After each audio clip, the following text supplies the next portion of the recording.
Are we witnessing a revolution in Iran? What started as a reaction against police brutality has quickly turned into a mood of rage against the regime as a whole. Despite more than a dozen deadly encounters with security forces, the popular revolt is showing no signs of stopping. Day after day, and night after night, in more than 30 cities across Iran, including Tehran, anti-government protests have erupted with chants of death to the dictator in response to the murder of 22-year-old Mahsa Amini. The Islamic Republic's notorious morality police beat her to death for not wearing her head covering properly, touching a national nerve.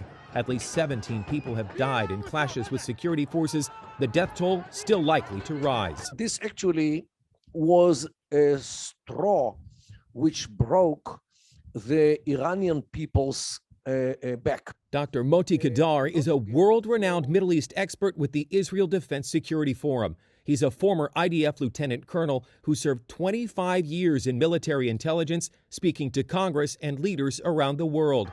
He compares the groundswell of anger on the streets to labor pains. You can compare it to contractions of a lady before she gives birth. Every contraction is bigger and bigger and more significant than the former one until she gives birth. The scope of Iran's ongoing unrest, the worst in several years, remains unclear.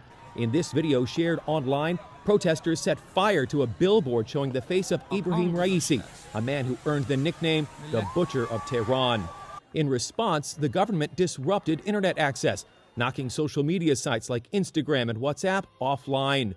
The other thing that's unclear, where does it stop? And can the oppressed factions of Iranian people really overthrow the Ayatollahs?